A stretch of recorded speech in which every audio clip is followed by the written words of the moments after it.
You're right there, guys. Hope you're all keeping well out there. I'm Paul the Tech Giant, and today we're going to be taking a look at this 55-inch Samsung Q80A. Now, normally at this point, I'll show you guys around the outside of the box, but there isn't much to see. So what I'm going to do is get my lovely assistant to start opening up the box whilst I run through some of the specs. So if you want to crack on then. So this is a 4K TV, and many of you will be pleased to hear that the HDMIs on this TV are 2.1. So what does that mean? Well, that means that they are capable, or this TV is capable of 4K 120 Hz, which is great if you've got one of the latest generation consoles. And talking of gaming, this TV can do VRR, FreeSync Premium Pro, has auto low latency mode, has the new Samsung Game Bar, and that is very good and handy. I'll be showing you that in a later video. Has 60-watt speakers, works with Apple AirPlay, SmartThings, Google Home, has Google Assistant, Alexa, Bixby, and some very wide viewing angles apparently.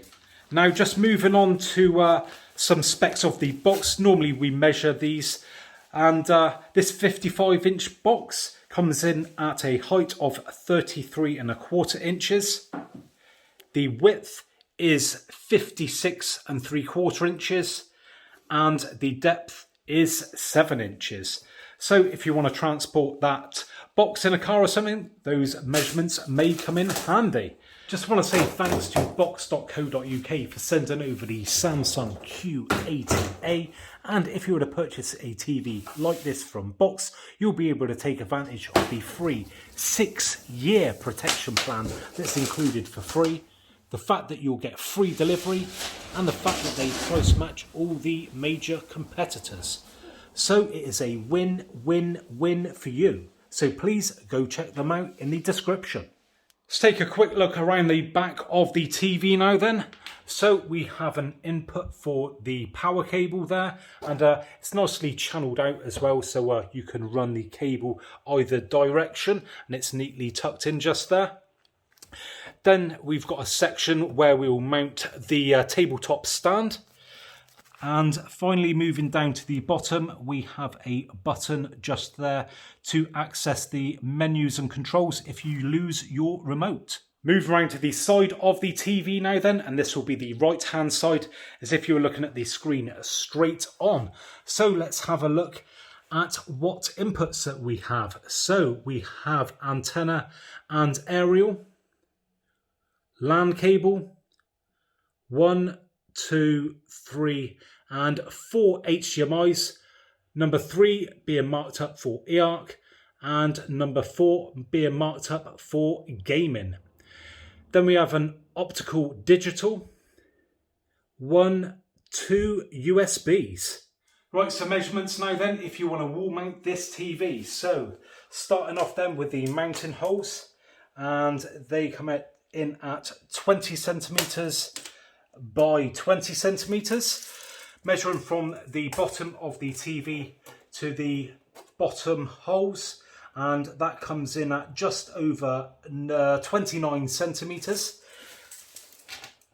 And then to the outside of the TV, that comes in at 51 centimeters, and finally from the top hole to the top of the TV, and that comes in at 20 centimeters. Right, let's take a look at the supplied accessories. So first off then, we have a plastic part of the stand. So that part will go on the back of the TV like that. Then we have the base to the stand. Nice and weighty because it is metal, so that would just go on there like that and then onto the back of the TV. Moving along, and you have something there for the common interface, setup guide, and other bits of paperwork, some screws for that stand, power cable, batteries. Then we have our basic remote control there. As you can see, got some shortcuts. And that is what the batteries are for. And then finally, we have our swanky remote control, but no batteries for this.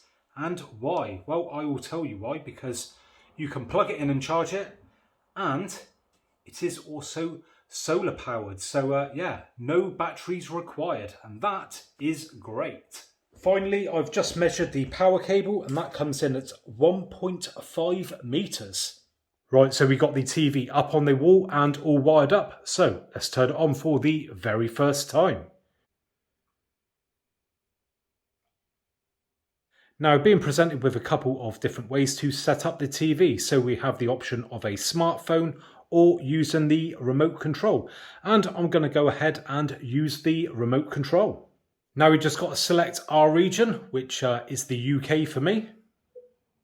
Now it's asking us to set a pin, so I'm just going to go ahead and do a basic pin for now. There we go, that was nice and simple. And now it says to turn on any connected devices, so I'm going to go ahead and turn on my Skybox, and hopefully, there we go, straight away it has recognised that and it says connected. Next we're going to go to Start Auto Setup and connect up our internet.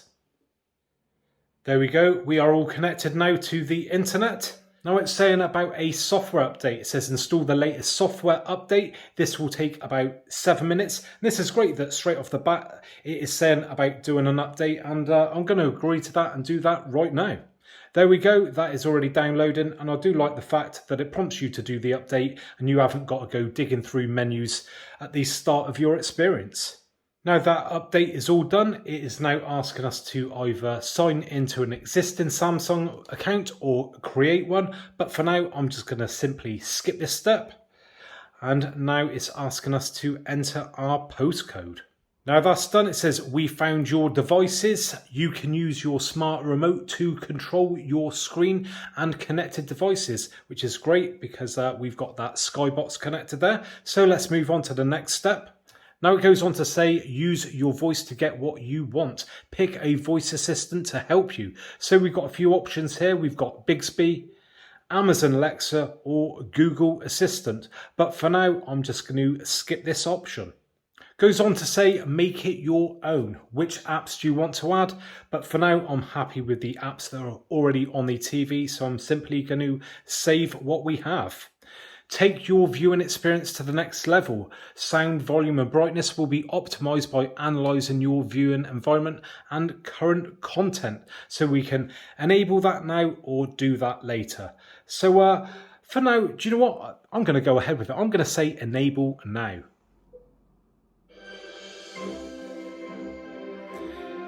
It says you're all set. Experience the extraordinary. Right, we're all set up now then, and what we're going to do first is just take a quick look around all the menus. So first up, let's get up the home menu there, and as you can see, this is where all our main apps are. And well, straight away, that is great news because we've got some of the favourite ones there, especially if you are in the UK. So for UK viewers, we've got BBC iPlayer there, ITV Hub. We've got Channel 4 there, and there we go at the end, My5. And for everyone else around the world, we've got YouTube, we've got Now TV, we've got Disney Plus, Netflix, Prime Video. So yeah, all the favourites are there, which is great. But if you do want to download some more, then you can do that. So let's go to the apps library there. And we are presented, I've got to say, it's pretty quick. It's fast at firing into things. So yeah, we've got different sort of genres there. So we've got game, sports, video. And yeah, all looks nicely laid out. So I'm sure there's something for everyone. Back to the home menu now then, and if we take a look, we have an ambient mode there. So it says select ambient mode to experience beautiful designs, useful information and more. Multi-view, now this could be handy for some people out there. So it says a sports preset, watch multiple games, I'm sure there's going to be plenty of people out there who find that useful. Home workout, watch yourself working out. So yeah, you can add different things there. So Samsung, Sky, mobile. So that's great that you've got a multi-view, and it's something that I have used in the past. And again, we've got the apps there. Search, smart things. We've got our source there. So we've got TV. I've got my Skybox connected up. PC to TV, connection guide, so on and so forth. And then we've got our settings. So these are the quick settings. So if you don't want to go deep into the settings, so you've got some shortcut ones here. So you've got your intelligent mode on or off, your picture modes there, your sound mode, and game mode there as well if you had a console connected. Now, whilst we're talking about settings, let's go into those in-depth settings. So we have our picture modes there. So let's just quickly go through those. So we've got standard at the moment. Then you've got dynamic, natural, movie, and filmmaker mode. And I've got to say, that is really, really bright. It's probably not coming across on camera well, but trust me, this is a bright TV. Then we have our sound modes. So let's just turn it up a little bit. So we've got our sound output. So we've got TV speakers there, optical or Bluetooth. Sound mode. So we've got standard or amplify. And we've got expert settings there. So eARC there. Set your delay. And auto volume as well. And then we've got our general settings. So in there we've got our accessibility, intelligent mode if we want to turn that on or off. I'll just quickly show you that. So if we was to turn that on, there we go. So we've got adaptive picture, active voice amplifier, adaptive sound plus, and adaptive volume.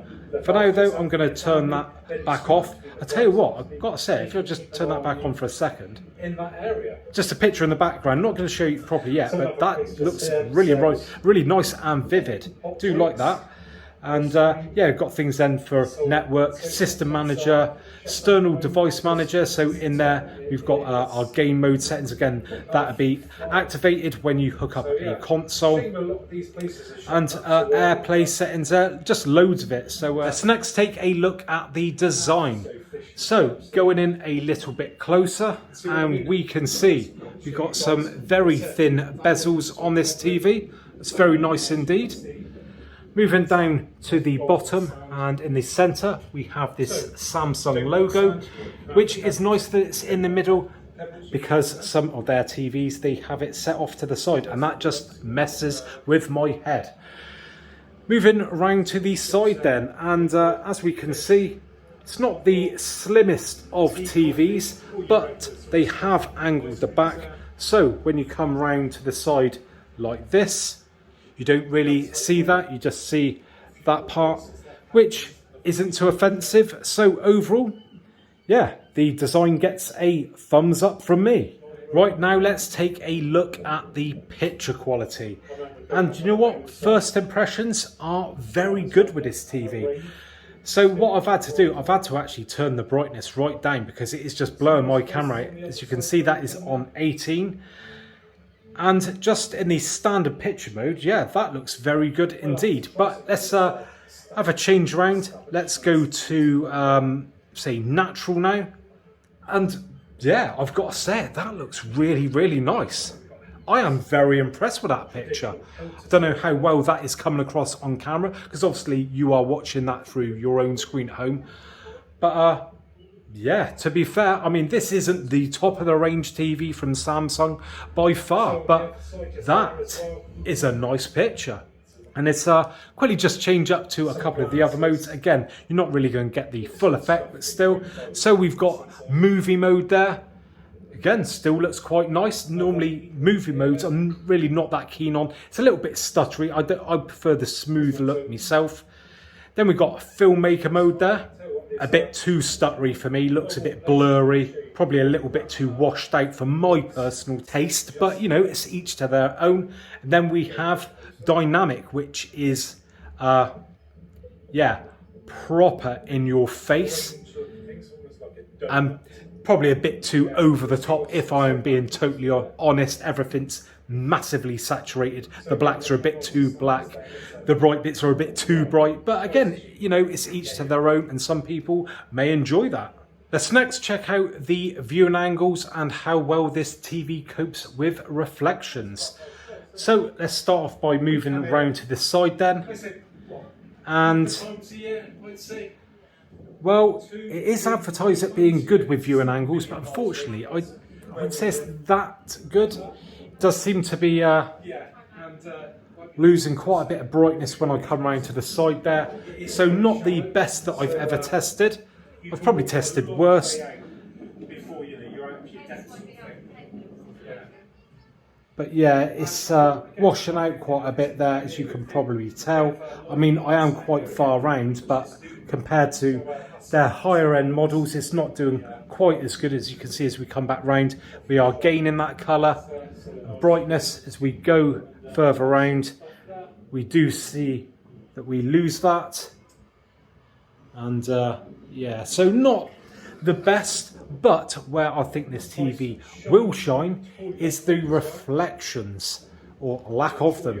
So we've got some very strong lighting in here, and if we bend down, you will see that whilst we can see that reflected in that screen, it is doing a very, very good job of dulling it down. Now, if I just grab my remote and turn the TV off, you will see it's a very matte effect to it. So whilst you might think that's quite reflective, trust me, that is doing a very good job indeed. And compared to some other TVs, they are like mirrors, but not this one. So yeah, it gets a thumbs up from me when it comes to anti-reflectiveness. Right, I've just fired up one of my consoles now because I want to show you guys the new Samsung game bar. So if I do a button press, and there we go. So to the left hand side, we have some information there. If I just adjust my camera. So we've got input lag, frames per second, HDR, VRR, sound output. So yeah, that gives you all the live information about what is going on with that lot. Then to the right hand side, we can adjust the screen ratio. Now I can't do this on a console, but if you are a PC owner, that will be a very handy feature. Screen position, troubleshooting, and also we can jump straight into the game mode settings. So overall, a very handy feature to have. Now, whilst we've got this game playing, let's test out what the sound is like. So let's turn it up a little bit. Alpha lockdown. We've pulled ahead. So let's fire off the gun then and see what it sounds like. We took C. And I'll tell you what, that don't sound too bad at all, does it? In all fairness, that's better than what I was expecting. Oh, it's got some volume to it. So that's at 50. Let's turn it up to, let's say, 70. Go on then, mate. I'm going to overuse. Yeah, and that is pretty loud, isn't it, to be fair? So overall, yeah, the sound quality on this is really good. Well, there you have it then, guys. Now, if you could do me a massive favour and just spare me 1 second of your time to reach up and hit that thumbs up button, it would really make a massive difference to the channel. And if you haven't already subscribed, then please consider doing so, because we've got some great content coming up with this TV, including gaming with the PS5 and the Xbox Series X. So, thanks very much for joining us today, and hopefully we will catch you guys on the next one. Bye for now.